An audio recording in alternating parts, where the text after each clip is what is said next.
El siguiente segmento tiene contenido o opinión.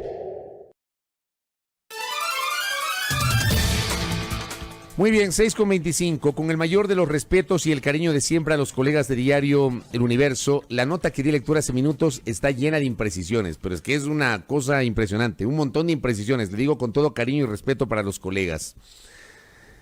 A ver, primero Virgilio Hernández, me acaban de confirmar, ya no es secretario de la Revolución Ciudadana, la secretaria es Luisa González, así que primera imprecisión, no es secretario de la Revolución Ciudadana. Luego dice precandidato a la Asamblea Nacional. Virgilio Hernández no es precandidato a la Asamblea Nacional. Virgilio Hernández es precandidato a parlamentario andino. De lo que entiendo, está segundo en la lista de parlamentarios andinos después de Verónica Arias, de lo que conozco. Otra imprecisión que dice por acá, quien también es asambleísta del Movimiento Alianza País. Virgilio Hernández terminó su periodo como legislador el 13 de mayo del 2017.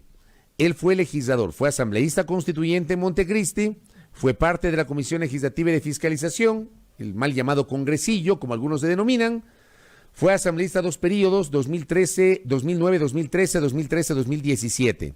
Así que ya no es legislador, pero hay un montón de imprecisiones ahí, por si acaso, que son las cosas que me acaban de aclarar en este momento. Muy bien. Correcto. Empecemos por ahí, ¿les parece? Nuestro comentario, que hay algunas cosas para compartir con ustedes. Lo de Virgilio Hernández a mí me parece impresentable. Termina siendo impresentable. El 24 de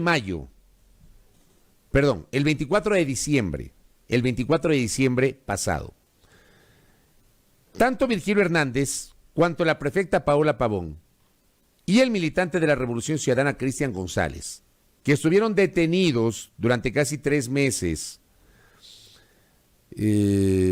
por supuestamente haber tenido alguna relación con intentos para desestabilizar el orden constituido a propósito de las protestas de octubre del año anterior. Ellos fueron detenidos y permanecieron prácticamente 3 meses privados de la libertad, hasta que finalmente la jueza Patrova Guerra, que fue denostada, que fue insultada por gente que ni siquiera conoce la trayectoria de la mencionada jueza, que es una de las juristas más respetadas de la función judicial, para quienes no la conocen, ¿ya? Pero como ella otorgó medidas cautelares sustitutivas a 3 personas que no son del agrado de un segmento de la sociedad, empezaron a atacar a la jueza, sin siquiera darse el trabajo de investigar quién es la jueza y cuál es su trayectoria. Bueno, la jueza Patrova Guerra emitió su decisión de las medidas cautelares alternativas a la prisión preventiva sobre los 3. Pero estamos hablando del 24 de diciembre del año anterior. Estamos hablando de la Nochebuena y del amanecer de la Navidad del año anterior. Han pasado 10 meses. Y resulta que, aparentemente, esta es la explicación que se ha dado, no han dado de baja la boleta de encarcelación que constaba en los registros de la Policía Nacional en contra, en este caso, de Virgilio Hernández.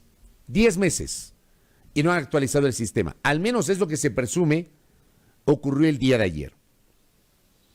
Y resulta que ayer lo detienen cuando tiene medidas alternativas a la prisión preventiva y va a enfrentar un juicio tanto Virgilio Hernández cuanto Paola Pavón y Cristian González. Luego de la indagación previa, después de toda la etapa de instrucción fiscal, finalmente la Corte Provincial de Justicia de Pichincha los llamó a juicio. Y ahí, en estricto rigor, recién comienza el juicio propiamente dicho. Antes no. En ese momento comienza el juicio propiamente dicho. Mi punto es, el punto que planteo es, este viene a ser otro ejemplo, muchas veces, de atropellos que sufren determinados personajes, porque lamentablemente no se canalizan adecuadamente las cosas. No se canalizan adecuadamente las cosas. Y es lo que le pasó ayer a Virgilio Hernández, como le puede pasar a cualquier ciudadano. Y terminan afectando los derechos humanos de una persona. Porque claro, el tema se presta para la interpretación y para la descontextualización. Correcto, me acaban de enviar un dato, gracias doctora, me acaban de enviar un dato, me dicen que esta orden de prisión que constaba, que apareció en el sistema del mencionado miembro de la Policía Nacional, cuyo patrullero estuvo estacionado, según una nota del Universo, en las afueras de la casa del ex asambleísta Hernández, dice, era la orden de prisión caducada que tenía en octubre. Correcto. Miren ustedes, este detalle me parece relevante. Recuerden ustedes que cuando detienen a Paola Pavón, en un primer momento, detienen a Paola Pavón y también detienen a Cristian González, pero no detienen a Virgilio Hernández. Había una orden de prisión y Virgilio Hernández se presenta en la audiencia de la Corte Provincial de Justicia. Ya recuerdo este detalle. Gracias por también ayudarme con esto. El 5 de noviembre del año pasado, Virgilio Hernández acudió a su audiencia cuando la orden de detención ya estaba vencida. Pero estamos hablando de la orden de prisión caducada que tenía en octubre.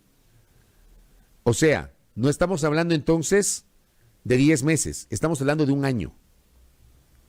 Orden de prisión caducada, que hoy la utilizan para detener a una persona, afectando sus derechos constitucionales.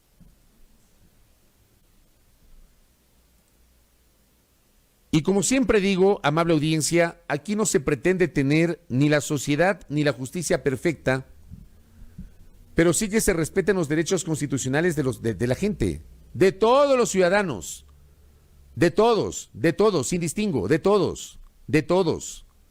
Ojo, mi comentario en este momento no significa una defensa per se a un personaje político, sino a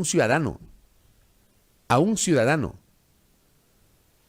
Y este tipo de cosas, de alguna forma, nos invitan a reflexionar sobre la indefensión que tenemos los ciudadanos, o que enfrentamos los ciudadanos, todos los ciudadanos. Leía también que me parece que le respondió, esto quiero buscar, le respondió al colega Andrés Reliche, Javier Lemos, quien también fue detenido el año anterior por un tema de la SECON.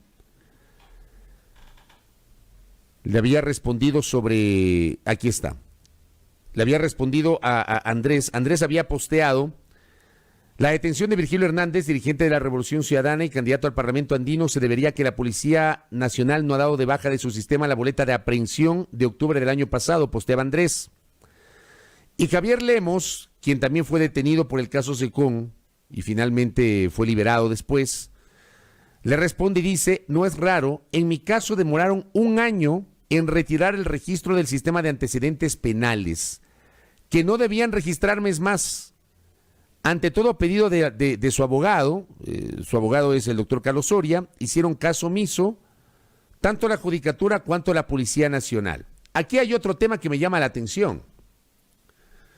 Si mañana pasado hay una detención contra una persona dentro de un proceso de indagación previa y luego de instrucción fiscal, y no hay sentencia penal condenatoria ejecutoriada, ¿de qué antecedentes penales estamos hablando? O sea, me llama la atención lo que estoy leyendo, que ha escrito el señor Lemos, respondiéndole al colega periodista Andrés Reliche, cuando dice que en mi caso demoraron un año en retirar del registro del sistema de antecedentes penales. ¿Por qué? Si el señor Lemos no fue sentenciado. El señor Lemos fue detenido, pero no fue sentenciado. Y los antecedentes penales operan o aplican cuando usted recibe una sentencia. Cuando usted tiene una sentencia y cumple una sentencia, la sentencia queda ejecutoriada y cumple una sentencia, tiene antecedentes penales. Por una detención, mientras se da el curso de una instrucción fiscal o de una indagación previa o durante un juicio, antes de la sentencia no puede haber antecedentes penales. No tiene sentido. Me llamó poderosamente la atención este tema y lo pongo como ejemplo, porque de alguna manera, insisto, los ciudadanos implica, estamos en indefensión. No puede ser posible que del sistema un año después no se haya bajado una boleta de encarcelación caducada. No importa el personaje que sea, no importa, es un ciudadano. Pueden ser ustedes, puedo ser yo, cualquiera de nosotros, no importa. El tema es, ¿de qué justicia estamos hablando? Si no se respetan nuestros derechos constitucionales.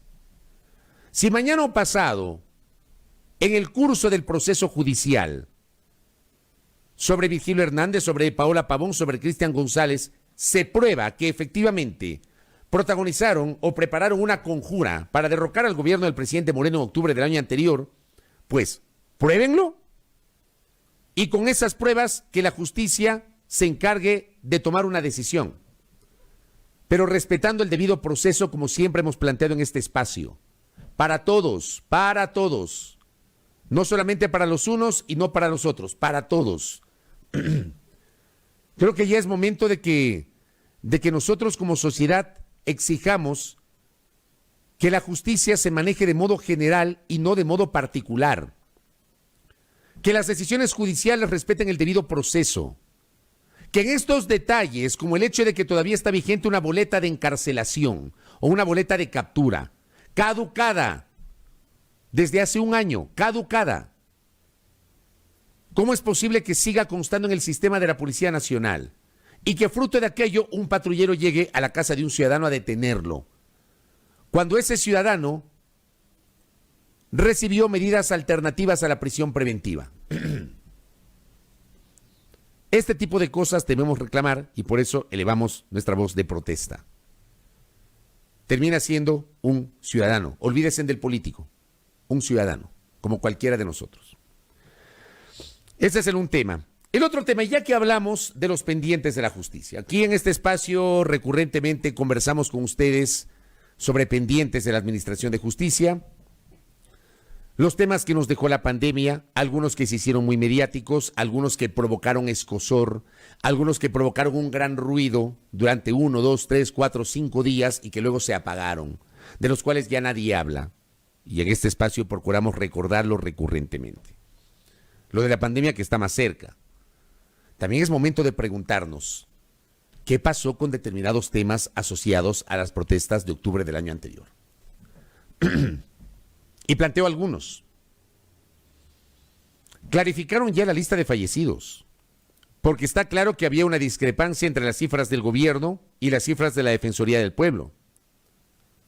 Yo quisiera saber si un año después el Estado ecuatoriano, representado por sus instituciones, se puso de acuerdo sobre la cifra real de fallecidos durante las protestas de octubre del año anterior.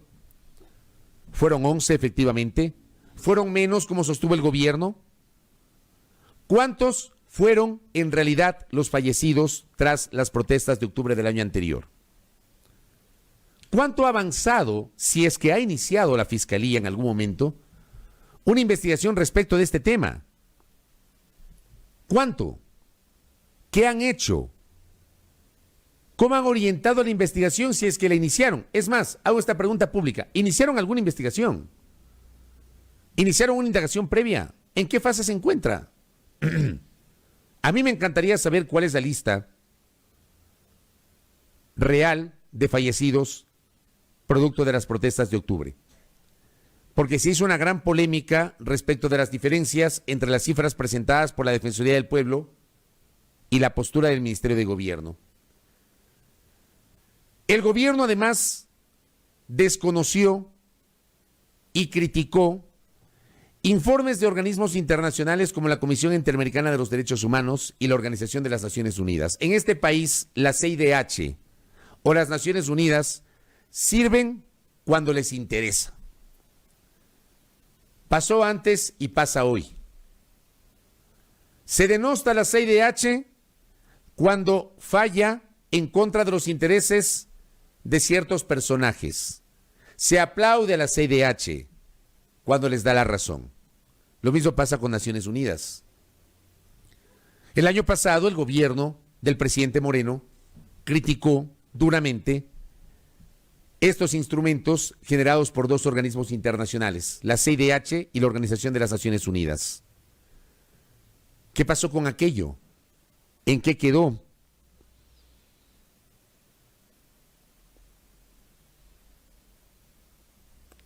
Acá nos dicen también, ¿qué pasó? Alex Gómez nos dice, ¿qué pasó con el policía que disparó en Guayaquil luego de una riña contra trabajadoras sexuales? No tengo ese dato, Alex. No sabía ese detalle. ¿Qué pasó con eso?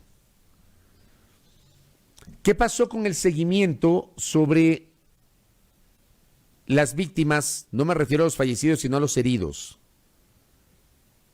Gente que perdió un ojo. Hubo trabajos periodísticos de seguimiento publicados, por ejemplo, en portales como GK, como La Barra Espaciadora, como Plan B. seguimiento respecto de los excesos por parte de la Policía Nacional que provocaron esos excesos, que haya personas que perdieron sus ojos. Hoy conversaremos con una de esas personas, con Yajair Urresta. ¿Qué ha pasado con la reparación que el Estado debe otorgar a esas personas? ¿Se ha aplicado? ¿El Estado por lo menos ha reconocido el exceso? ¿Ha pedido una disculpa sobre esas personas? ¿Qué otras acciones está impulsando el Estado ecuatoriano?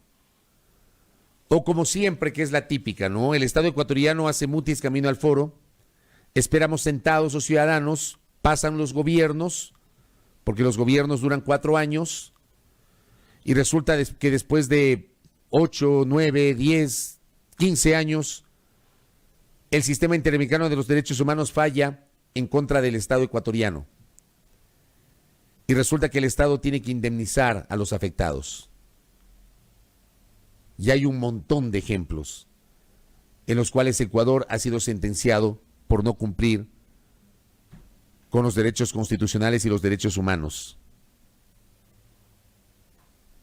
¿Qué pasó con eso?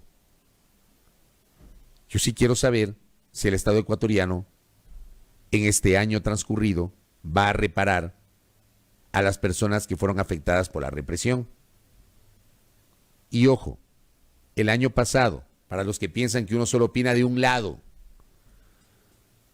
el año pasado en octubre, hace un año, tuvimos las protestas más violentas que recuerda la historia de la República. Yo les contaba el año pasado que en los casi 28 años que tengo en el ejercicio de la profesión, no me había encontrado con un nivel de protestas tan violentas como las del año pasado. O sea, el vandalismo que lo hubo frente a la represión que la hubo. Aquí no se trata de que solamente los policías fueron víctimas o solamente los manifestantes fueron víctimas. Aquí hubo violencia de lado y lado. Y hubo excesos de la policía que fueron captados, porque hoy tenemos esto, pues. Esto es una cámara de video y es una cámara fotográfica. Y tenemos las redes sociales, tenemos la internet.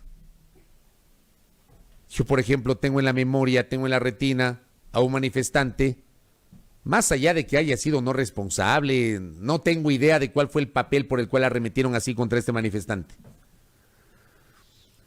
Pero ahí en las inmediaciones de la Basílica del Voto Nacional, me parece que fue esta protesta en el centro histórico de Quito, el manifestante ya estaba neutralizado en el piso.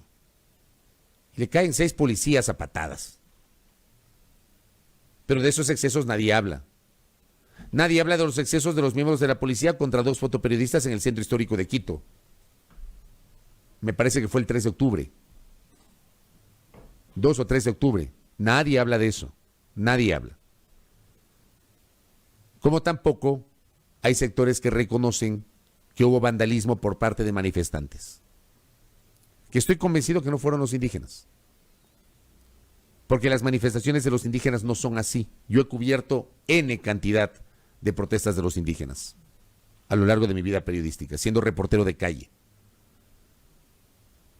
Y los indígenas no operan así.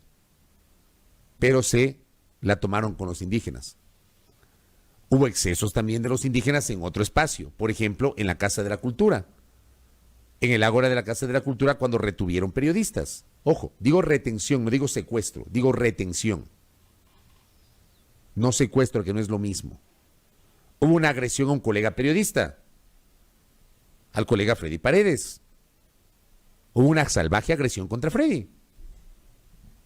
Entonces, hubo una violencia de lado y lado, que no podemos solamente circunscribirla a un sector, sino ampliar un poquito la visión de la violencia de esas protestas. Pero al final, quien debe responder es el Estado, porque el Estado tiene el monopolio de la fuerza. Los ciudadanos no tenemos el control de la fuerza. El Estado sí, porque el Estado tiene el control de la Policía Nacional de Fuerzas Armadas. El Estado tiene el control y el monopolio de la fuerza. ¿Qué pasó con esos excesos? ¿Qué pasó con ese que es probablemente uno de los hechos más infames que yo he visto en mi vida periodística? El incendio del edificio de la Contraloría General del Estado, el sábado 12 de octubre del 2019. Yo de esto he hablado en varias ocasiones en este espacio. Hoy, un año después, me ratifico. Yo no entiendo, no me cabe en la cabeza la forma como incendiaron el edificio de la Contraloría General del Estado. Sobre lo cual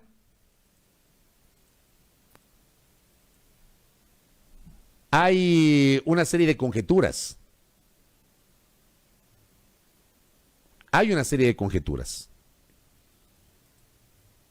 No me voy a sumar a las conjeturas. Creo que no es pertinente hacerlo. Pero sí quiero decirles que a lo largo de este año, de este casi año transcurrido, de aquel 12 de octubre de 2019, a mí me parece que es uno de los hechos más inexplicables de la historia de la República. O sea, para mí no tiene presentación, no tiene explicación, me van a disculpar, pero no tiene sentido, no tiene sentido. O sea, un edificio que sufrió al menos 3 atentados, al menos 3. Acuérdense en una noche, una de las primeras noches de manifestaciones, que hubo manifestantes que ingresaron al edificio de la Contraloría. Ya hubo una primera alerta. Y ahí se empezó a tejer la tesis de que necesitaban ingresar al edificio de la Contraloría para destruir las pruebas que constaban en los informes de responsabilidad penal contra varios personajes del gobierno anterior. O sea, esa tesis se generó. Hubo algunos actores políticos totalmente irresponsables que incluso viralizaron esa información. Hubo actores políticos, hubo líderes de opinión, hubo periodistas. Y hubo analistas que asumieron de que los ataques a la Contraloría tenían que ver con la destrucción de los informes de responsabilidad penal, como que eso estuviese guardado solamente en físico y no hubiese respaldos informáticos, o eso no se pudiese subir a la nube. O sea, en el Ecuador del 2020, ¿qué pensamos? Que todavía tenemos grandes archivadores como teníamos hace años en la función judicial, cuando todos los procesos se guardaban en un montón de carpetas donde estaban los cuerpos de los procesos judiciales, ahí arrumados en las bodegas o en unos cuartos de la Corte Suprema de Justicia cuando funcionaba ahí en la 6 de diciembre y Piedradita. O sea, el Ecuador de 2020 es otra cosa. Ya hay registros informáticos, ya hay la internet, y la información se sube a la nube, y la información se resguarda. Pues se dijo esto. Claro, y perdónenme, yo también lo citaba el año anterior. Yo conozco el edificio de la Contraloría, he estado un montón de veces en el edificio de la Contraloría por cuestiones periodísticas. Y es una suerte de laberinto. No es que usted entra al edificio de la Contraloría y ya sabe que en esta puerta queda el despacho del Contralor, que en esta otra puerta queda el despacho del Subcontralor, que en el piso de arriba queda el despacho donde funciona el área de asesoría jurídica, que en el quinto piso queda el área donde están los informes de responsabilidad penal, los IRP, ¿cómo se llaman? ¿Cómo sabían los manifestantes dónde estaban los informes de responsabilidad penal o las pruebas, como dicen? Perdónenme, pero es así. A mí esos argumentos, a mí en lo personal, me parecieron risibles el año pasado y los vuelvo a decir hoy. Me parecieron hasta absurdos. Pero bueno, vamos a suponer que es así. Vamos a dar el beneficio de la duda y es verdad, ¿no? Manifestantes pretendieron ingresar hasta el edificio de la Contraloría para destruir las pruebas que afectaban a algunos personajes políticos y a algunos exfuncionarios y destruir esas pruebas. Vamos a suponer que es así. 3 ataques sufrió el edificio de la Contraloría. Con el primero, ese edificio ya tenía que haber sido resguardado, solamente con el primero. Solo con el primero. El edificio no fue resguardado. Y para mí no tiene explicación. Yo no me explico por qué no fue resguardado el edificio de la Contraloría General del Estado. No lo entiendo. Y el día del incendio,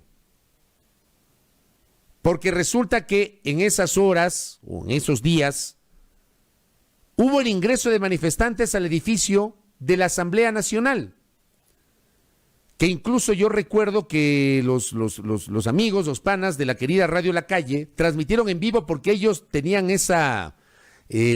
tuvieron esa posibilidad al estar ubicados en el momento y en lugar correctos. Ellos tienen sus oficinas, sus estudios en un edificio que queda frente a la Asamblea Nacional y transmitieron en vivo la irrupción de manifestantes hasta el pleno de la Asamblea Nacional.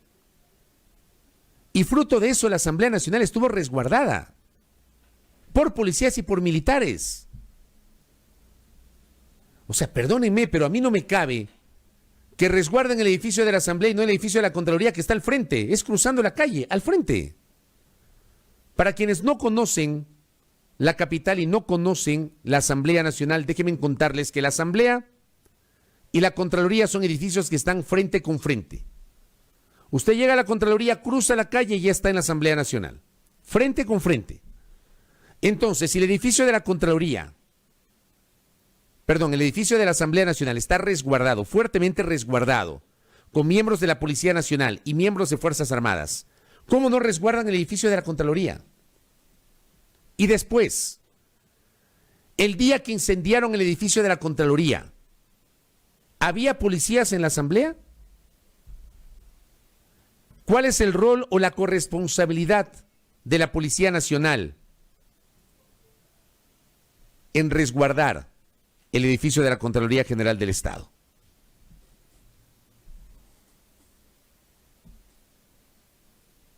Y aquí tengo un par de detalles. Hubo una versión de Salvador Quispe. Hagamos ejercicio de memoria. Siempre les planteo yo a ustedes, queridos internautas, queridos oyentes y televidentes, hagamos ejercicio de memoria para no hablar a veces desde nuestras propias pasiones, desde nuestros propios sesgos, desde nuestros propios afectos o animadversiones. Hagamos ejercicio de memoria.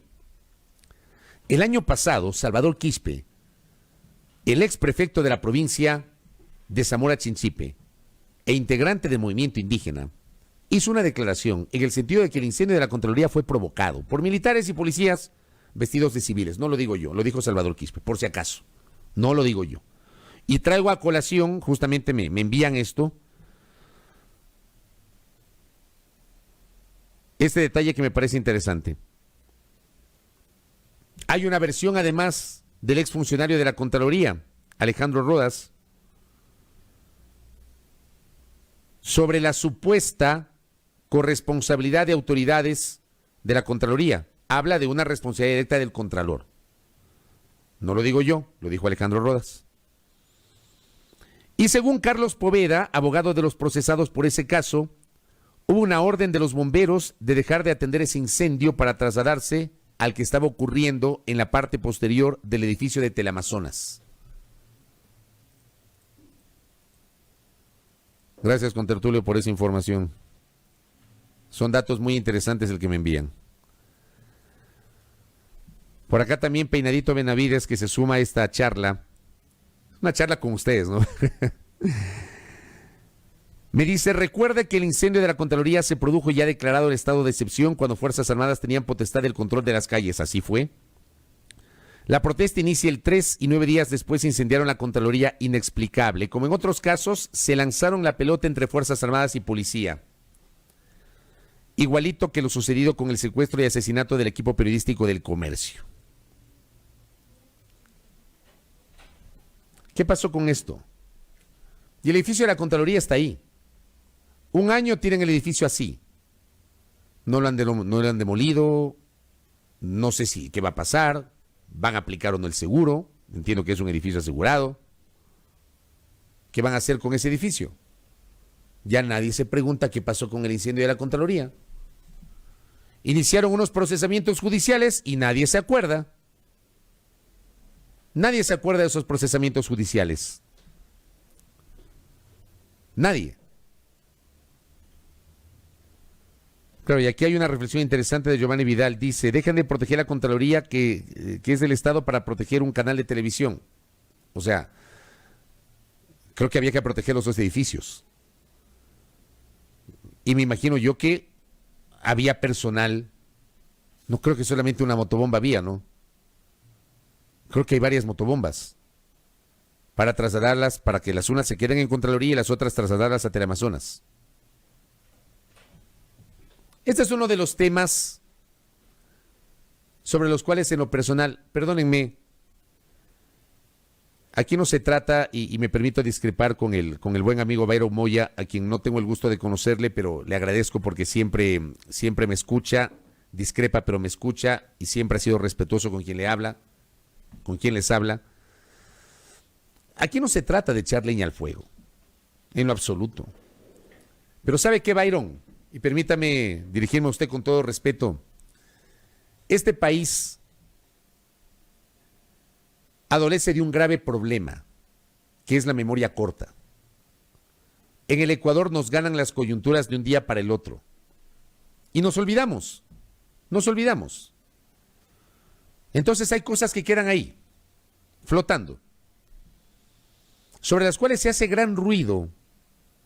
Hay una gran atención pública de los medios de comunicación, de los actores políticos, de los líderes de opinión, de los actores sociales, pero después nos olvidamos y las cosas quedan allí. Y perdóneme, estimado Byron y queridos oyentes, televidentes, internautas, yo sí creo que como sociedad tenemos que exigir que el caso del incendio de la Contraloría se aclare. Porque sé que se iniciaron unos procesos judiciales, que hubo detenciones, pero entiendo que los detenidos fueron liberados y que el proceso no avanzó. Y si es que alguien tiene una referencia de cuál es el estado del proceso a esta hora, porque desgraciadamente, aquí insisto, tenemos una memoria tan corta que nos olvidamos de los temas. Yo, por ejemplo, el domingo, porque ahora le estoy haciendo al ciclismo, ¿no? Como no puedo jugar fútbol, o no quiero jugar fútbol todavía, porque ya están jugando fútbol, pero no quiero todavía por tema de seguridad y de bioprotección, ahora he incursionado en el ciclismo, por un tema hasta de salud y de recreación. Y tomé el ciclopaseo el domingo, desde la Carolina y me fui hasta la Tribuna del Sur. Y pasé pues por el Ejido, viendo ese monumento, que creo que es el monumento a lo inexplicable, el edificio de la Contraloría. Para mí es un monumento a lo inexplicable, y permítame bautizarlo así. Es el monumento a lo inexplicable, el edificio de la Contraloría General del Estado allí. Un año allí, incendiado, no ha sido demolido, no se sabe qué pasa, no se sabe cuánto han avanzado las investigaciones, no se sabe quiénes son los responsables. Nadie dice nada y nadie se acuerda de eso. Nadie.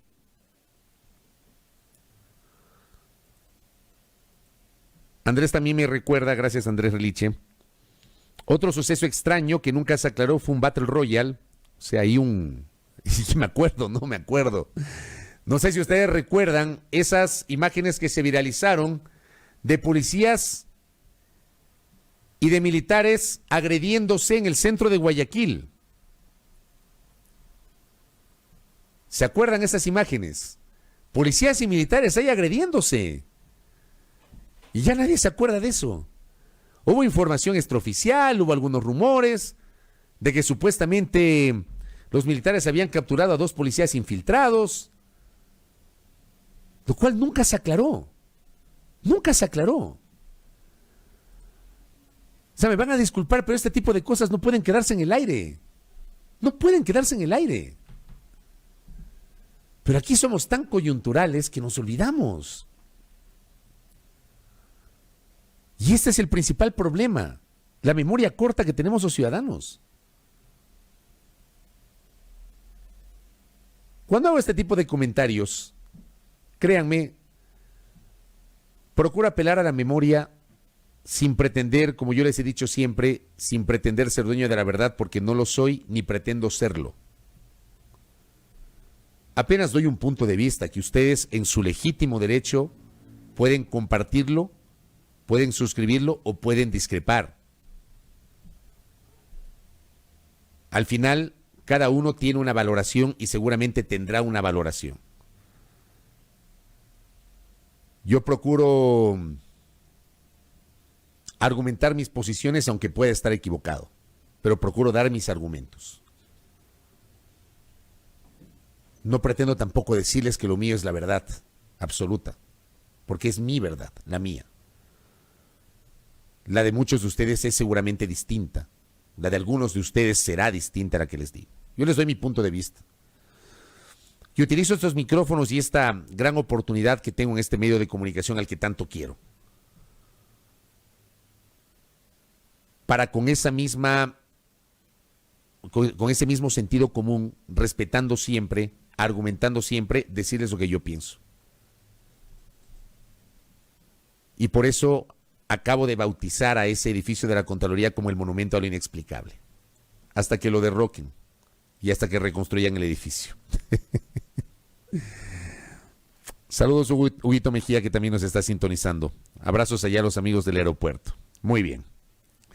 Cierro el comentario del día de hoy, queda ahí para la valoración y para el debate público. Más adelante estaremos hablando sobre otras aristas de las protestas del año anterior.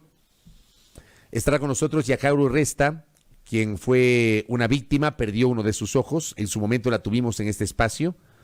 Hoy, un año después, vamos a conversar justamente con ella. Luego estaremos hablando con la visión del FUT, con su vicepresidente José Villavicencio. Augusto Tandazo también estará con nosotros más adelante. Póngale ojo a esa entrevista que seguramente estará candente.